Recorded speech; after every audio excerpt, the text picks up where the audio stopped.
Mountain, Island, Lightning Bolt, Spell Pierce, Switchblade, Stab Wound, Red Mage, Blue Mage. Okay, we're gonna start this podcast. You do it. We're ready. Let's just let it happen naturally. We'll just wait until one of us says hi. Like I go like hi, and I'm Amber, and like I play the color red. That was good. Who are you?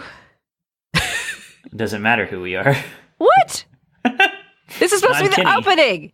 I'm Kenny. I play blue. I play blue cards and other colors too, but no, just blue. Only really blue. Like blue. No, super. I've only seen you do blue. That's not true, as we'll discuss. This is Red Mage, Blue Mage, by the way. Oh, is that what this is?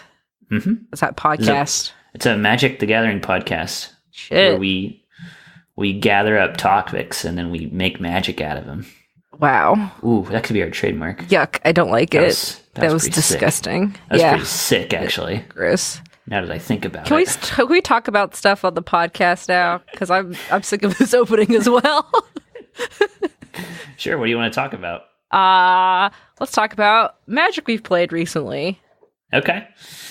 In the Magic Catch-Up Storm. Oh my god. Is this a new segment? Are you going to do an interesting, cool song for that one too? Well, I was going to say, it's funny. I didn't conceive of this as a segment, but it's becoming a segment where we catch up on Magic that we've played. We should do a little intro right now as like a stand-in until we get the real one. It's time. I can't do it. I can't keep it up. Are you kidding? I'll do the music. I'll do the music and you riff on it. Ready? No.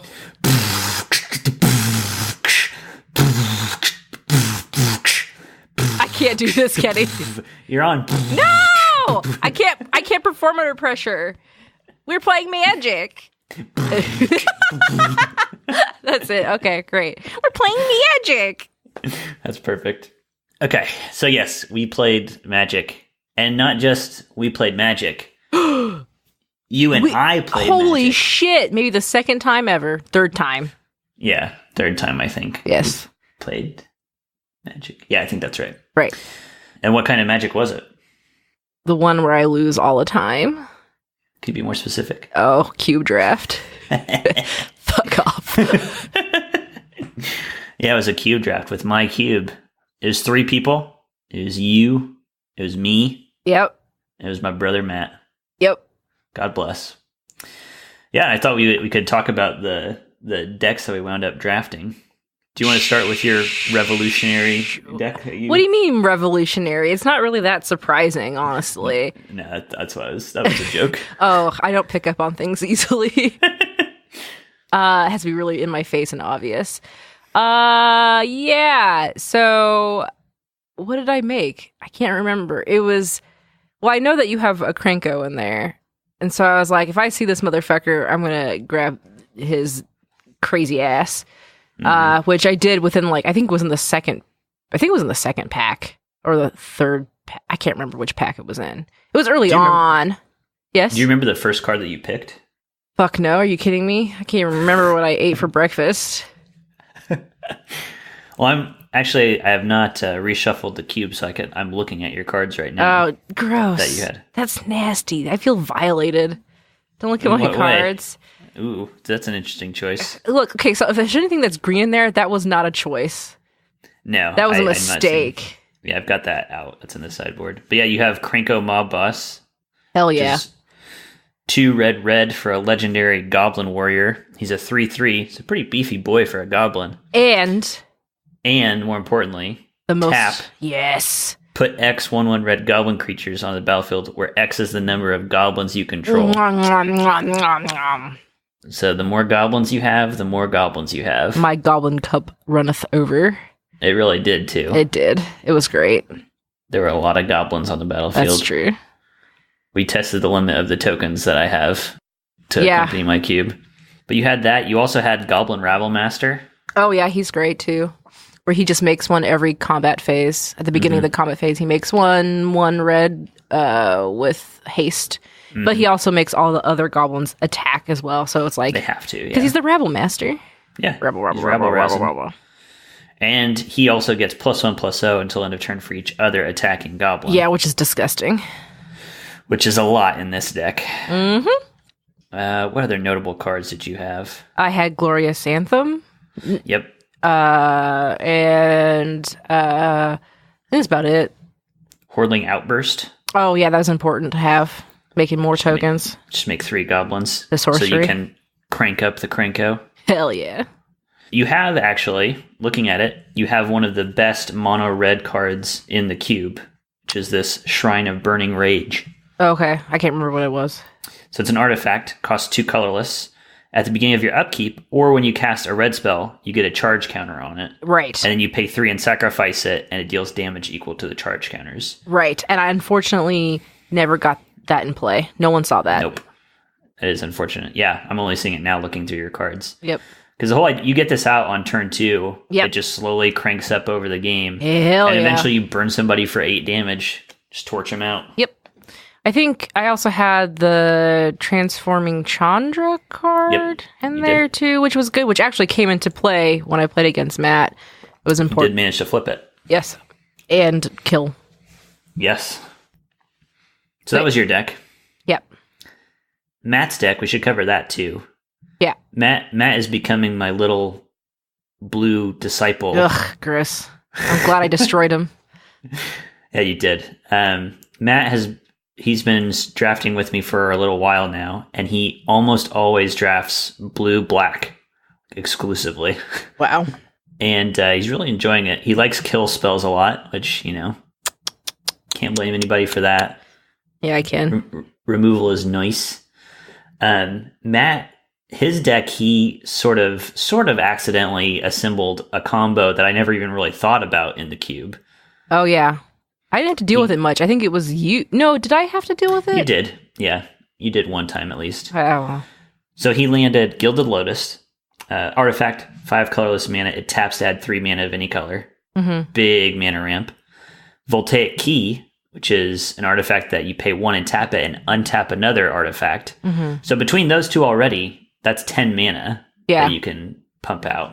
Or no, 5 mana. Sorry, 5 mana. Yeah. 3, untap, use one of those mana, tap again, you get 5.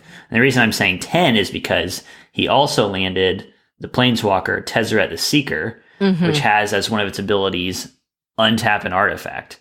So yeah, so it was disgusting. No, which one was it? Untap up to 2 target artifacts. Right. That's how it worked. Right. Because then he just reset that previous combo, and so he could get 5 mana twice. So much mana. Yeah, didn't really happen with me. No, because you don't care about that kind of stuff. No. Damn, it was cool though. He didn't realize he had that exact combo, but he discovered it when he put it into play, and he was intentionally trying to build kind of artifacty. Sure, yeah. So that was cool. But you stomped on him. Hell yeah, I did. And then my deck, I remember what I picked first, because it's a relatively new addition to the cube, and it's one of my favorite cards in the cube. Is Urza Academy Headmaster. Yeah. Let's go. So he's actually pretty quick to explain. He's 1 mana of each color. Planeswalker, Urza. Starts with 4 loyalty. He has a +1, a -1, and a -6 ability. And they're basically just random Planeswalker abilities. This is from an unset. Yeah. So you have to go to this website they've set up, askurza.com, and you click and you find out what the abilities do. Right. And they're just basically picks best of hits from all the different Planeswalkers so far. And you never know what you're going to get. I got a lot of beasts. That's what I remember. Yeah, you had a lot of beast tokens out there. Yeah, it's ridiculous. -1, and I got 2 3/3 beasts twice. So at one time where I basically got to destroy a permanent, I was doing all kinds of stuff. So the order went, it was me versus Matt. Yep. I came out. And then there was you. No. You and I played next. Yes. I lost. Boo. Mm-hmm. And then I thought Matt was doing a really good job because you conceded the first game you played with him because he got that combo out pretty quick, right? Didn't he? Mm-hmm. And then, but then you won. So boo. Mm-hmm. I did. I was the ultimate victor. I was rooting for Matt so hard. Of course. I'll say the other most noteworthy card. This deck just turned into 5 color good stuff basically. Yeah. And I drafted lands really highly. Got a lot of dual lands. And the other great card, if you've got this card in a cube and you're wanting to go 5 color, pick up Coalition Relic. Best card you can get in a deck like this.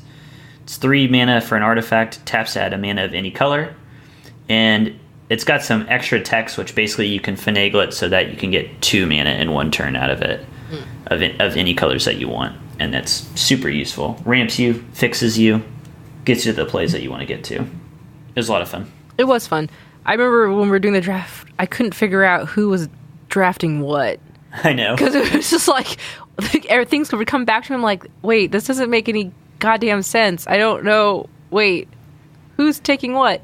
Yeah, because multiple of us made the comment where it's like you would look at a pack and be like, well, there's nothing here for me. You would pass it, would come back, and it was the exact same cards again. And it's like, who is... Right. What are people doing? Because, like, I remember at the very end, I was like, oh, maybe I'll have a nice sideboard. And I just like, fuck this. I don't even have enough cards to sideboard anything. I don't even have a regular board. This is a green mess, and I don't want any of this. It was like a lot of the big green guys were being passed back around that nobody wanted. Yep. Because you were doing every color. Matt was doing blue and artifacts. Blue and black. And then me doing red. I was originally starting to draft a black deck, and then I can't remember why I switched. What you got? Yeah. Did you get Entreat the Angels, maybe? I don't know. I can't remember. Because, like, I was trying to do red, black, and I am doing red, white. Maybe Glorious Anthem? I know you're a fan of that card. I don't remember. Yeah, you got some good stuff there. Oh, well. Them's the breaks. Can't get away from what I love. Boris through and through. It's true. We've determined that you're not really Rakdos at all. Hell no. That's too much. Just Boros. It's too much flimflammery over there. I don't care for that. That's not a word. Because it is now. I said it, but it was. What's the spectacle? No, yeah, the spectacle cost to me is like on these, because like the Guild Kits just recently came out for the Allegiance, and so been poring over some of the cards in the Guild decks, which I just watched a video from the professor reviewing it, and dang, I didn't realize how good these Guild Kits are as far as like cost value. Yeah, pretty sweet. Even the shitty ones are like double the retail price. I can't remember the Rakdos card I'm thinking of. It's like, read my mind, Kenny. Get this. Is it something with spectacle? Yes, it has a spectacle cost, and it's a burn card. It's specifically Skewer the Critics. Thank you. Yes, and I was being told, oh, you'll like this card, and I'm like, it's not fast enough. Like I hate having this option to do something more, and I end up holding on to something. Right. Instead of playing it because I want to do the spectacle, like pay for it, and it's like, to me, it's just it's too many layers, which is really stupid because it's only like 2 layers. But we already know my philosophy on stuff. So anyway, I'm not into Rakdos's keyword ability. Yeah, I can get that too, because it's like Rakdos feels like it should be this, like, you know, pedal to the metal aggressive thing, and when they put keywords on it where it's like, now hold on a minute, you know, let's pump the brakes here. Did you do damage this turn? Right. If so, like, here you can do it this cost. Which is funny because I actually like the Boros one, Mentor, a lot, because it's like, if I have a 6/6 flyer out there that has Mentor or whatever, or 5/5. I can't think of a card off the top of my head that does, but then I have all these little goblins that are 1/1. I could just keep pumping them up and leveling them up, essentially, assuming there's not a board wipe. But I always assume there's going to be a board wipe. It's true. Basically every turn in the cube draft, after you would play some creatures, do you have Wrath of God? You have a board wipe? Yeah. And see it in action. I'm excited for future stuff when I bring this stupid modern deck that I'm building. Well, we'll get to that eventually. Yeah. But we should get to... We got a big segment coming up. Is it big? I know you've been excited for it. Have I been? I don't think so. Yeah. I didn't write like 300 words about it or whatever. Oh, yes. It's time to go on a trip. Where? We're going to Flavortown. Oh my god. Oh yeah, welcome to Flavortown, home of the creamiest flavors this side of Berlin. I can't run. It is the Lurgoy. It is the Lurgoy. It is the Oh yeah. Okay, Welcome to Flavortown. Are we there yet? Have we arrived in Flavortown? Okay. Last stop, Flavortown. Oh boy. So this is the first time we've introduced. No, this is the second time because we did the Spark one, right? We did, yes. You're gonna make me spark. This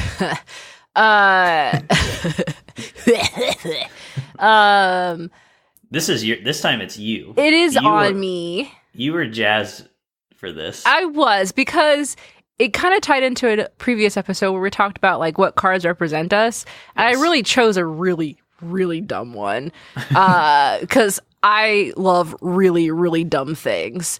And so I chose Tibalt. And you don't know a whole lot lore-wise about him, right? I know only things I know about Tibalt. Should I just start with that? Here's what I know about Tibalt. First, let's talk about what Tibalt the card is. Yeah, go for it. So Tibalt the Fiend-Blooded is a 2-red planeswalker, which is like the only 2 mana cost. The only 2 mana planeswalker. And it's not a great card. In fact, it's pretty dumb. Pretty universally panned. So basically, his +1 is draw a card, then discard a card at random. Right. Which is like pretty fucking dumb. I hope I don't discard my land. Oh no, the only one I have. -4, Tibalt, or like -4, excuse me. Tibalt the Fiend-Blooded deals damage equal to the number of cards in target player's hand to that player. So it's like if you're discarding cards, you're not going to have anything, so you're hoping that the other player has more cards. So you're always going to throw it at your opponent. Yeah. And by the time you get it up enough loyalty, your opponent's played a bunch of stuff. So that's -4 loyalty to do like 3 damage or something. Or maybe 4. Yeah. Not really great. And then -6, gain control of all creatures until end of turn. Untap them. They gain haste until end of turn. So take over all of somebody's, assuming that they're a creature heavy deck. Right. Then that's what they're doing. So honestly, it's like really hard to figure out like what to. You can't really like. It's not really like the abilities don't super mesh well together. And it's kind of like how it's kind of representative of the character anyway, which we'll get into. So first, tell me what you know about Tibalt. Tibalt. I know he came out in Avacyn Restored.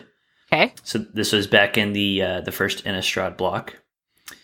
I know that he's a half devil man. He's a tiefling, essentially. Essentially, yeah. D&D fans out there. That's literally it. Really? And he was in a dual deck with Sorin. Yes. OTP. No, not really.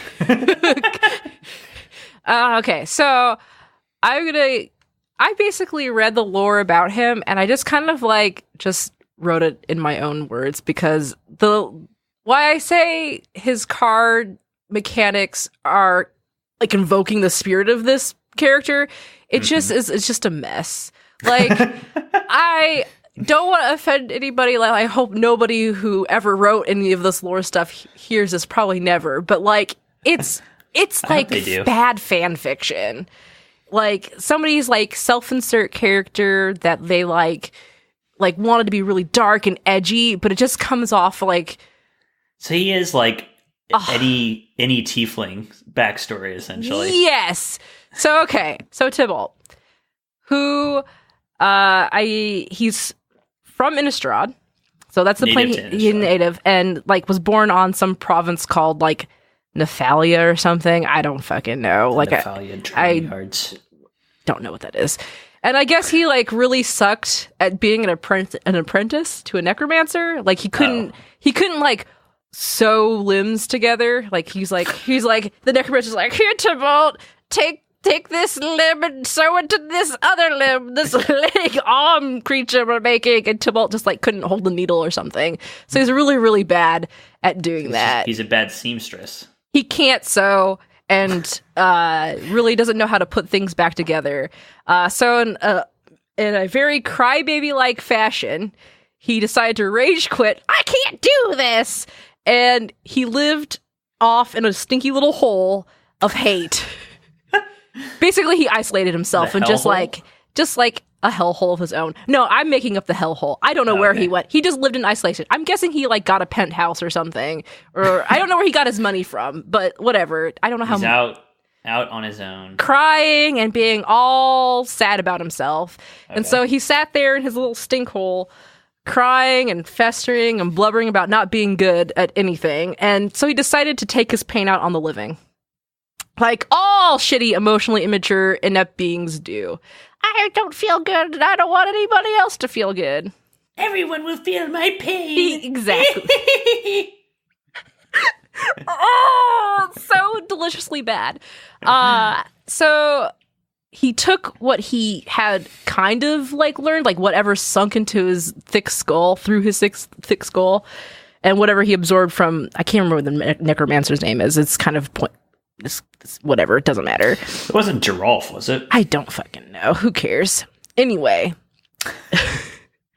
And then he just went straight up torture mode and basically so he just became a sadist. Essentially, like turning the machine all the way up to 50, as it were. Just, I want to see... Not to 50! He just wants to watch people suffer. And because he was so, like, evil... It feels like it didn't take much of a trigger to get him there. He's bad at sewing. I can't necromance. I'm done. So I am just gonna pain. That's what will give me pleasure and joy. So basically, that's all he did. Like, he was just like torturing people. I guess he started out with like mice and like he's a serial killer. Bats and like went to kittens and then probably did dogs, maybe orphans. And then, like, actual adults.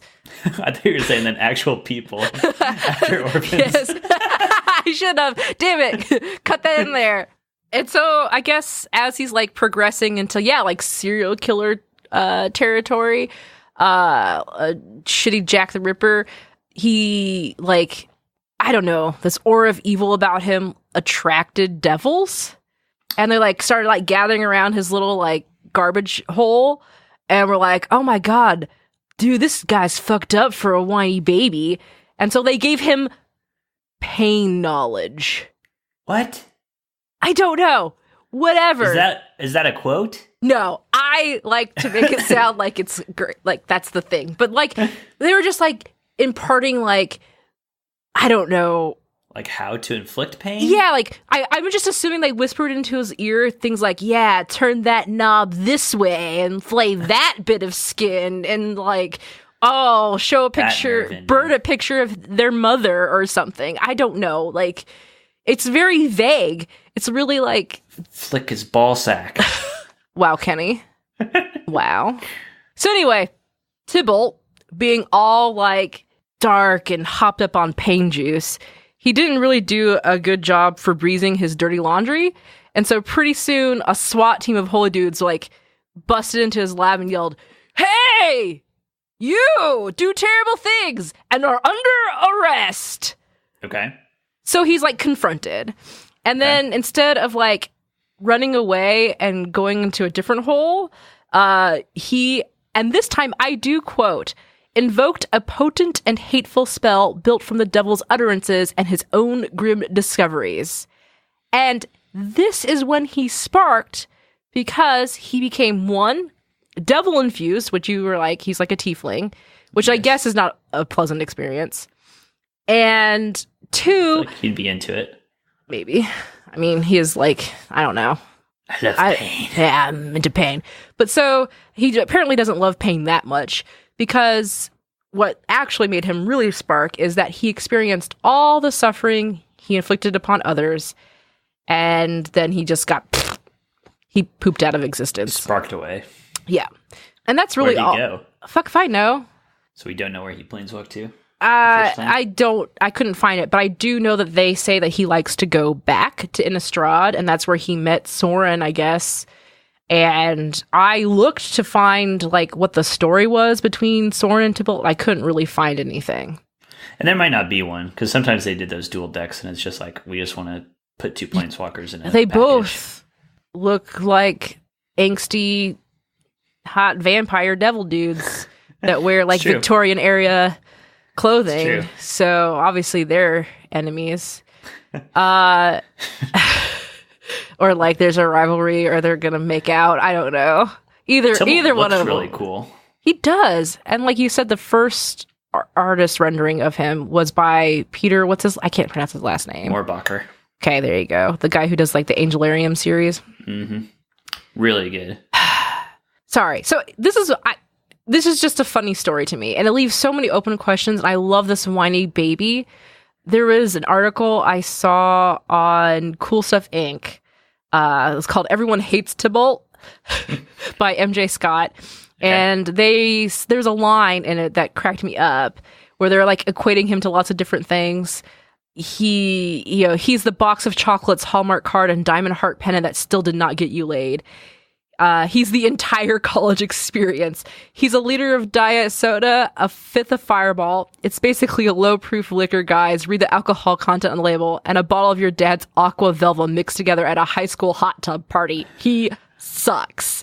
And I love that. I love those stupid characters that don't really like... It's like how I make my characters. My favorite fucking D&D character I've made... So, well, he's not a D&D character. Blades in the Dark character...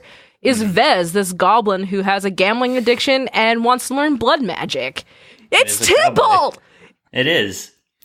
I think I mentioned this in a previous episode where I think that things that can make for good magic storylines and good D&D storylines are not like traditionally good storytelling. Yeah. Like if you take the stuff that happens in a really fun D&D game and write it all out, it's just a horrible, horrible mess. Mm-hmm. You know? Yeah. Like take Chris Perkins' campaign, like, and write out all of the shit that's happened, and it's a soap opera. Yes, I love it. Yeah, that's what makes it good. Right. Like that's what makes it enjoyable. This really does, though. You said this sounds like shitty fan fiction. It really just does sound so slapped together. It's like, I feel so much pain that the world will feel my pain. Right. And I need devil help. Well, I don't think he asked for the devil help. They just smelled him. They just were like, wow, that guy. Check that shit Look out. over his shoulder. What you got going on there? Wow. He's just so angsty. Let's see what he can really do. Flicking that guy's nutsack, I see. You really are fixating on the nutsack there, Kenny. What? Maybe you should branch out. Try another region of the body. Like, I don't know. Stick with what works. Butthole. There you go. The festering stinkhole. There you go. That's where he lived, actually. It's part of his studies. He lived in his own festering stinkhole. Oh. Why, Really meta. Why'd you have to go there? No, it's not meta. That's deep. I like his stinkhole.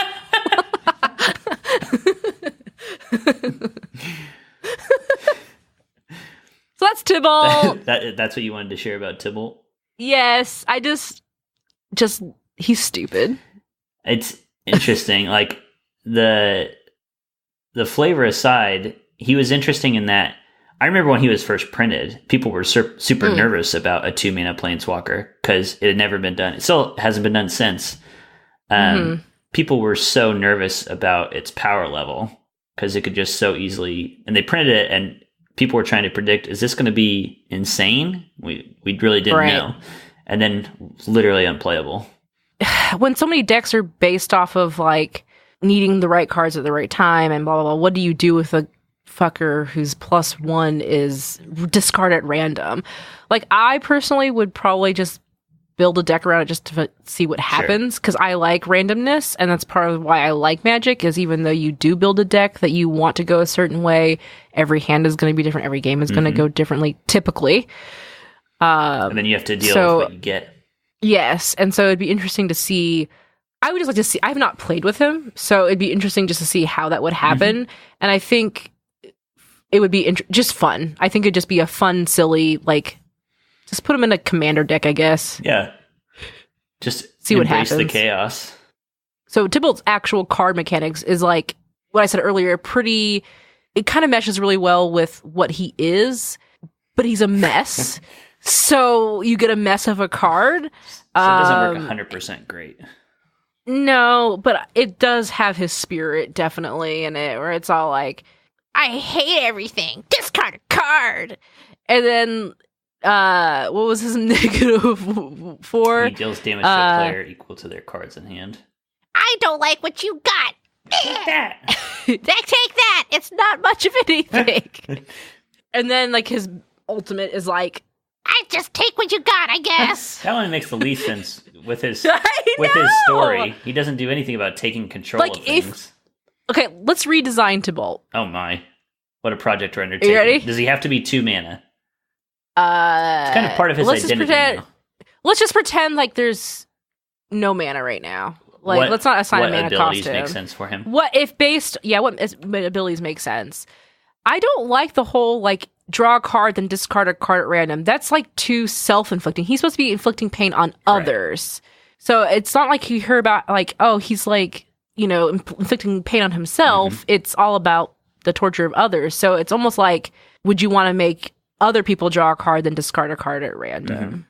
Because it's like, ooh, you saw something that you needed, and then, oh my god, will it go away? So I would change it from it being I draw a card. I wonder if it could be something like, you look at an opponent's hand, you pick a card and they discard it, and then they draw a card.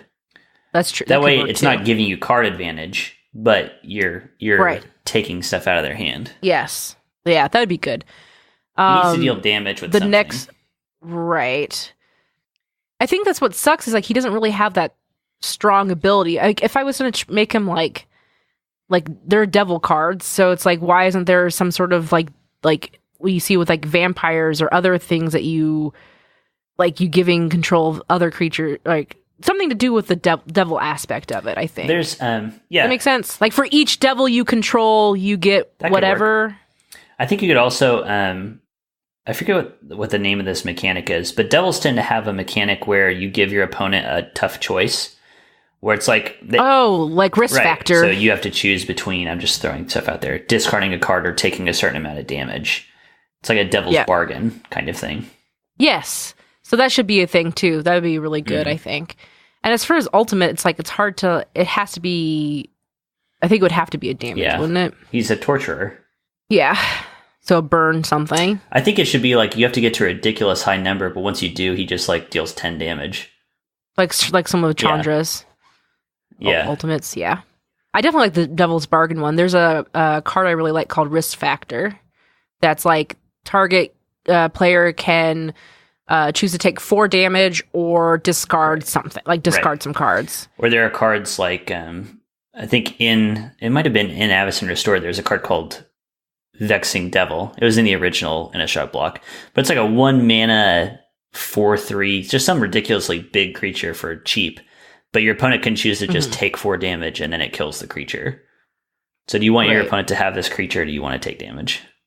Yeah, I probably got the risk factor wrong. I think it was either I draw cards. I think it was I draw cards, or they take 4 damage. Yeah. Something like that. I know the other cards like that. So it's like, they take, you can either take 4 damage or let me draw 4 cards. Whatever. Is kind of similar, or whatever to that it is. Gotcha. So I think we did a better job redesigning him. I don't know if the 2 mana cost is probably not with the abilities that we gave. No. And the thing is, like, I can't blame Wizards for being conservative with him. Like, if they would have given us a broken ass 2 mana planeswalker, people would still be yelling at them about that. Yeah. I kind of want to see him return. I want to see a better version of him. I'm interested in this sad sap. I want to see more lore. I want to see his deal with Sorin. Apparently, also in the wiki, he met Chandra at some point, but I can't find information about that either. It seems like, I mean, they've shown that they can do a good job returning to a character and fleshing them out and doing like a better job with them. Like, Jaya Ballard was just on flavor text for a long time, and they've turned her into a couple of different cards and done a good job with her. Gotcha. See. Anyway. Tibalt, the Fiend-Blooded. Tibalt. What a mess. What a beautiful mess. What a glorious mess. You don't own that card, do you? No, I do not.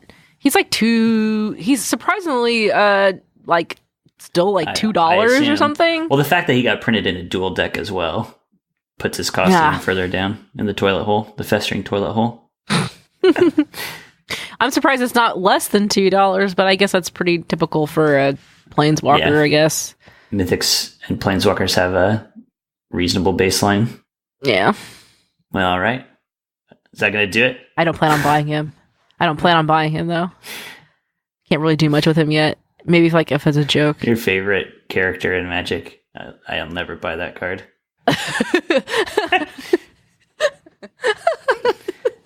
I can just look him up if I want to. That's to. a testament to him. Maybe I could just make a proxy.